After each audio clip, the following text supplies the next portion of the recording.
Hey team. I know a lot of you will be watching this later this week. It's just me and Olivia tonight, but we are excited to dive into Think and Grow Rich, part 3.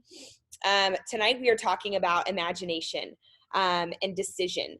There will be a worksheet next week that you guys will be working on related to decision, but tonight we're kind of tapping into both of those and the power that they have on our lives and our mindset.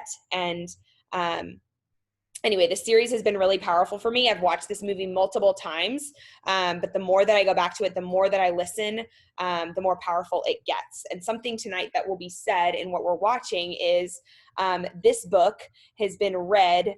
I don't remember the guy's name that said it, but he said, I have this book and I read it every single year. And he said, it's not a book you just need to read once and know the principles. He said, you need to know how to put them into practice in your life so that you're getting good with them in every single year in every area.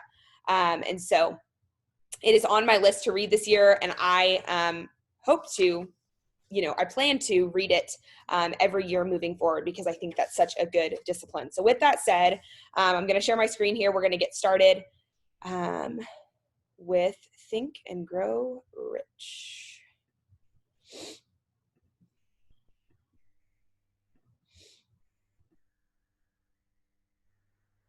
Together. I know. I'd like to see the officer with the gumption to try and arrest the two of us. Yeah, that would be a whole heap of gumption at that. Yes, a whole heap. President Roosevelt is ready to meet Mrs. Bethune now. Oh my. Christmas and birthdays all rolled into one.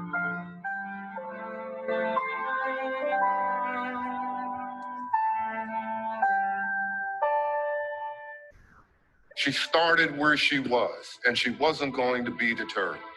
Now, when you look at Bethune-Cookman College, they have close to 20,000 notable alumni across the country, and it all started because here is a woman who refused to let go of her dreams. The toughest thing to understand is, what do you want to master? And the earlier you can decide that, the better off you will ever be, because that means you're only going to get better and better and better with time. So I look back on my journey and I received a lot of great advice. But the best advice that I would give would be, if you want to be, do. I love that piece of advice because it's simple, it's direct, it's to the point, and it's why I'm a success. I wanted to be a podcaster, so I had to do podcasting. If you want to be a writer, you have to write. If you want to be in music, you have to sing. I mean, it's just that simple. People try to complicate things. They try to put all these barriers and struggles in front of them. The reality is, if you want to be something, just wake up and do that thing. Put in those 10,000 hours. Now that I've interviewed over 1,400 entrepreneurs, I'm getting pretty close to my 10,000 hours. But if I look back at hour 10, I was really, really bad. If I look back at hour 100, I was okay. If I look back at hour 1,000, I was getting good. And that's the process. So if you want to be X, do X. It's really that simple of a process. Dreams are the spark plugs of the spirit. Imagination enables you to really think, imagine, decide on what you'd like to do with your life. You know, Napoleon Hill said that everything begins as a piece of energy. Everything around you right now in your life, you've created. So change what's up here and you'll change what's out there in the world.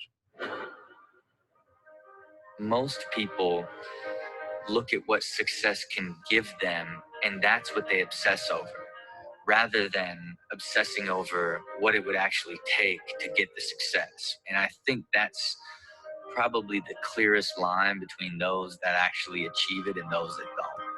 Probably the biggest obstacle that any individual has to overcome is mindset. You know, words, the pictures and images going through our mind at any given time. There are two people that we find over the course of our life. Number one, the individual who sees exactly what he or she wants. Number two, the individual who only sees the obstacle that blocks him or her from getting what they want. When you're pursuing someone, an attempt to win their affection, to become their significant other, you try to think of all these ways, all these creative things that you can do, really just utilizing any way possible to get their attention, to get them to become yours. You can do that with all areas of your life. You can do that with anything that you have a desire for, taking all your resources and putting it into that to make it yours. Being rich is being fulfilled in all areas of your life. It's doing what you love. It's growing. It's affection. When I focused on what I loved, helping others and doing the things that I was great at, the rest came with money, growth, love. And love is what pushes you further. I found out that love has influenced me to do things that I never thought are possible. When you're in love, you have power beyond belief to achieve great things. And that can be love for a person or love for a creative endeavor or even having passion for a business that you yourself create. I think every human being can live up to their fullest potential. They don't live because of fears. They don't believe that they can do this. And my advice is, if a kid like me living in slums can sit here and give this interview, and they have a lot more to start than I ever had in my life, why can't they do this? Just believe in yourself. You can be and do and have anything in your life if you decide to do that. The one piece of advice that I share with everyone to change their life, over 10 years of research of physics, metaphysics, quantum physics, of all types of tremendous experience, the easiest way to change your life is to say thank you or think thank you before you go to bed, and to say or think thank you when you wake up. Now you need to do it 30 straight days so it becomes a part of your subconscious and your unconscious. But that attitude of gratitude will attract everything you desire. It'll change your entire perspective and your entire reality. Each and every one of us are where we are today because of the choices we've made before today. And if we want something different, if we want to truly be rich, we may need to make a few different choices from today going forward. You cannot change anything in your life unless you change the way you think about life.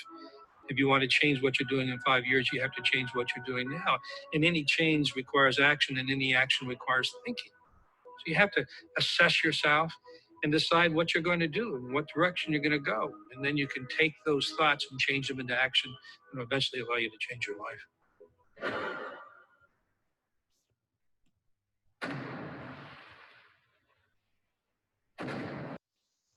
There is a legend of an ancient commander. He ordered his men ashore, leaving only one single sentry aboard each of his ships. His soldiers were about to face an army that far outnumbered his own. But the commander knew that fear itself was the greater enemy.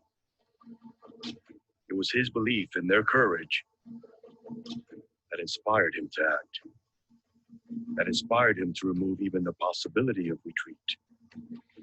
My men have courage in their hearts. Victory lies within them. How can I unleash it?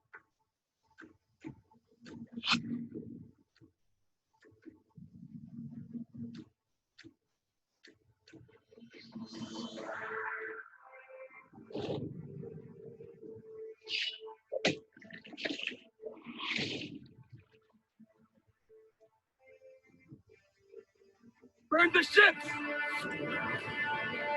Bring them all!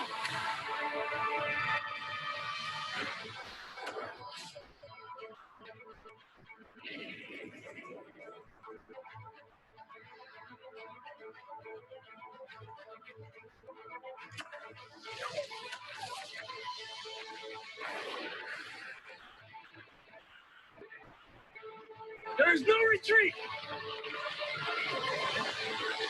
We will not leave these shores alive! Unless we win! We either triumph or we perish!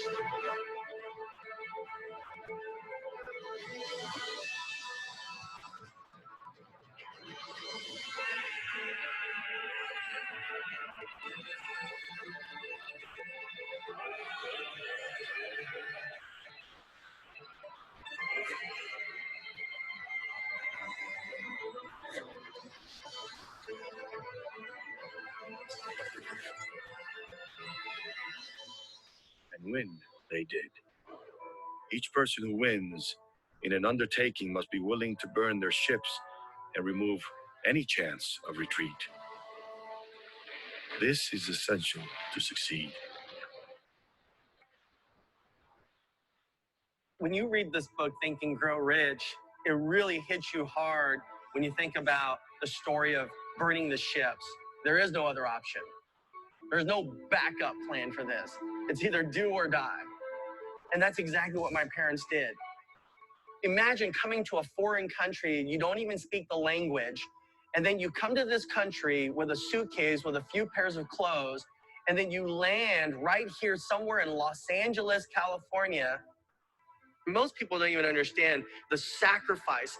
They leave everything behind, and we would sit there and ask our parents why they work so hard, why they work 2-3 jobs. They're always on call. You know, they had pagers, and some of the millennial this day and age don't even know what pagers are. Now, I remember my mother always saying to me that we did not come to this country to screw up this opportunity. When I first started in business, I needed money. I couldn't help other people until I could help myself first, right? I mean, I had to make sure that I put food on the table, that I had a roof over my head, that I actually had a vehicle that would be able to take me from point A to B. And even that was a big deal because I had a car. I had a 1967 Volkswagen Bug, you know, and oftentimes I was just, can you just get me to point B? And I would be sweating going from point A to point B because my car didn't even have an air conditioner in it. And even to roll down the window, it took 2 hands to do it. I mean, literally, I put one hand on the window, one would go on the little, the handle to roll down the window, and I would roll down the window like this, because if I just did this, that window went slamming into the door panel, and it would take 2 hands, people on both sides of the window trying to push it back up. And so I wanted a nice car, you know, and you see all these people that have nice cars, and I always wanted to know, what is it like to have a nice car? Maybe Think and Grow Rich means to buy the nice cars. Well, I got the nice cars, and then I thought, well, maybe Think and Grow Rich means to have a beautiful home.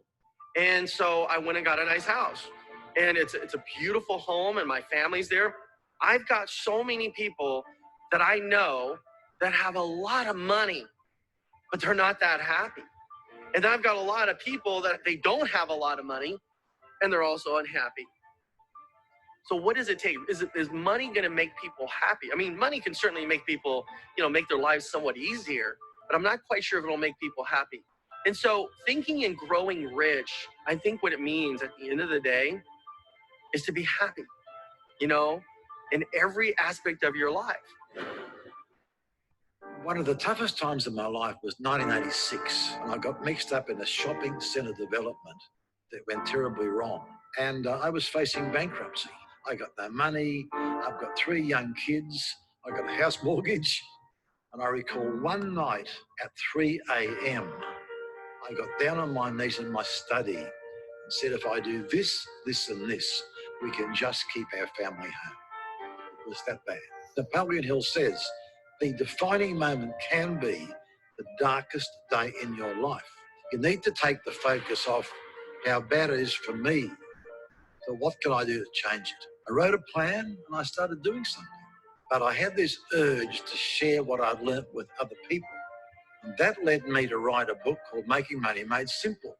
I wrote the book, and that book became the biggest bestseller in Australia's history. If I hadn't lost the money in the shopping centre, I wouldn't have written the book, and my life would have been much less than it's turned out. For me, it was faith that pulled me through.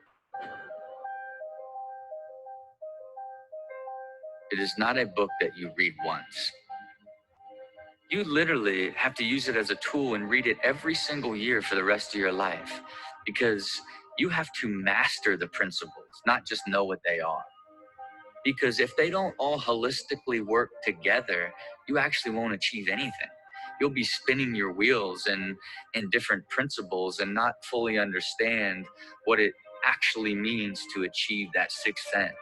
Because when you get to that level, you really believe that You are creating your entire existence because you have mastered all of the steps that allow you to not just achieve one single vision, but how to apply it to every aspect of your life to create a reality, you know. And I would say very few people ever get to that stage or fully even understand that that's even possible. Anything the mind can conceive and believe it can achieve. I have people continually coming up and saying, you know, I just have a difficult time believing I can do this or that or whatever. When I set a new goal, I have difficulty believing I can do it. You come to believe. You don't start out with belief. I don't start out with belief. When I set a goal, I don't believe I can do it. Intellectually, I know I can do it. But in my heart, no. So you know what I do? I just keep repeating it. I keep repeating it over and over and over again. I turn it into a song.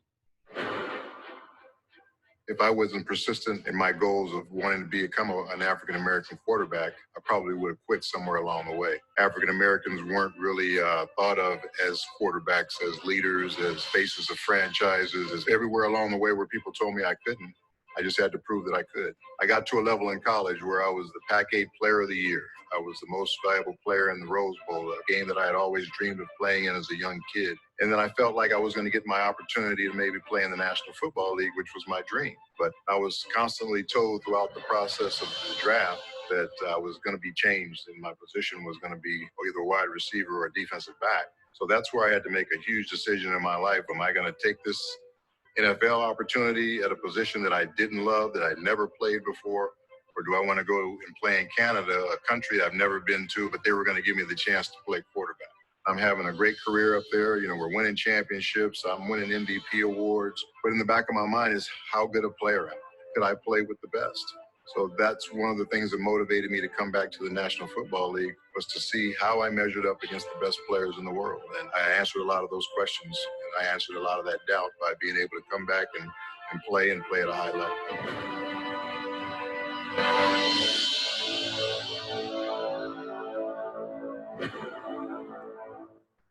There is one quality which one must possess to win, and that is definiteness of purpose, the knowledge of what one wants, and a burning desire to possess it. This world we live in requires practical dreamers who will put their dreams into action. The real leaders of the world have always been people who harness the unseen forces of unborn opportunity and have converted those impulses of thought into skyscrapers, cities, factories, airplanes, automobiles, and every form of convenience that makes life interesting.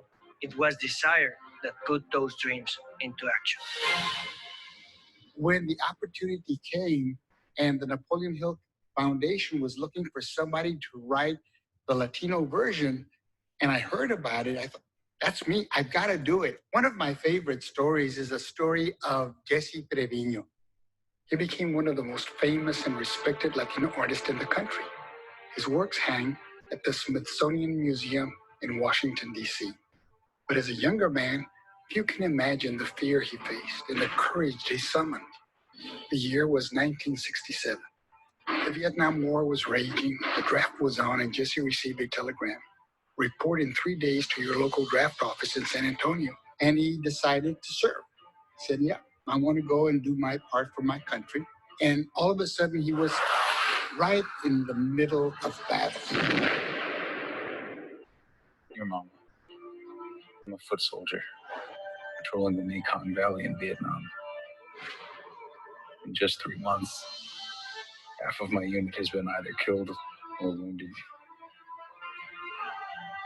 Every day I imagine being home, near to you.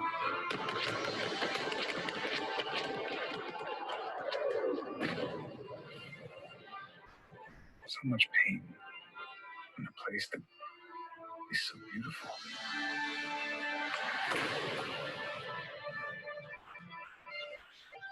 His right arm was on fire and all but severed at the elbow.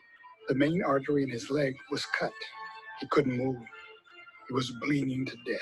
Private First Class Jesse Trevino survived, thanks to the quick action of his buddies, who dragged him to a helicopter and flew him to a MASH field hospital. They patched him up and saved his life. He almost lost his leg, He had shrapnel all over his body, but he did lose his right hand. Now he was an artist, and his painting hand was gone. 2 years passed. His wounds were healing, but his heart grew deep with despair. He agonized over the idea of what he could paint, or if he could. Then one day a thought, like a spark of light out of the darkness. If I learned to paint all over again with my left hand, I'll paint the things that I love the most. My family and my neighborhood.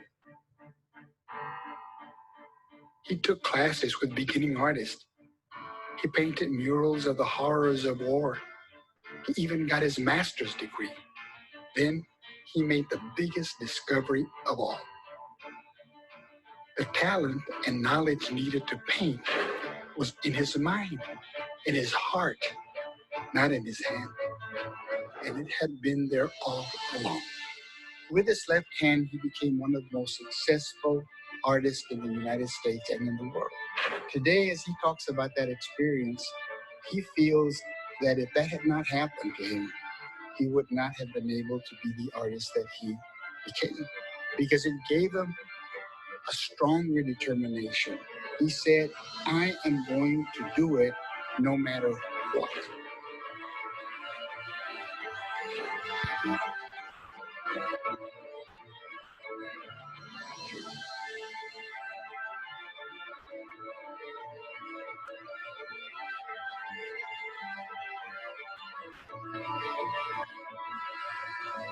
A lot of people set out with a great desire to accomplish what they want, but they get tripped up along the way, tripped up by obstacles. So I think every hugely successful person I've met has extreme desire. But you know what they have that is so grossly underestimated more than anything else is an inability to feel sorry for themselves when they get hit. They certainly feel the pain like everybody else, but they're very good at getting back up fast without feeling sorry for themselves. And I have found that to be my number one trait. But it's the inability to feel sorry for yourself that explains an enormous amount of success in life, personal, business, whatever your goal is. I was only 11 when my... All right, I'm going to stop it there for this week. I don't know about y'all, but those of you that, Olivia, I'm sure, I hope you enjoyed that. And I know those of you that are going to watch the recording this week will enjoy it too. The things, I wrote down a lot, but the points that really stuck out to me were imagination helps you decide what you want to do. Change what's in your brain and it will change what happens out here. We don't do a lot of things because of fear. Say and think thank you when you wake up and go to bed, and do it for 30 days so that it becomes part of your subconscious mind. Burn the ships and don't look back. Make the decision and go. Think and grow rich is being happy in every area of your life, not just in one or in business or in family, but in every area. Being rich, I know we often think of the term rich when it refers to money, but being rich in abundance is really the word that I like to use, abundant in every area. You don't start out with belief. Repeat it until you believe it. Desire puts dreams into actions. And the last point that was really powerful was the inability to feel sorry for yourself. When it gets hard, you get back up. Don't feel sorry for yourself. Keep getting back up, because the grit and the determination and the persistence is what's going to give you the motivation and the drive to keep going. So anyway, I love you guys. Thank you for being here tonight. Olivia, thanks for showing up. I'm going to post the recording tomorrow morning on our team page. And Olivia, I'd love to hear from you what you loved. So feel free to comment and share with all of us. So have a great night, y'all, and a great rest of your week. Bye.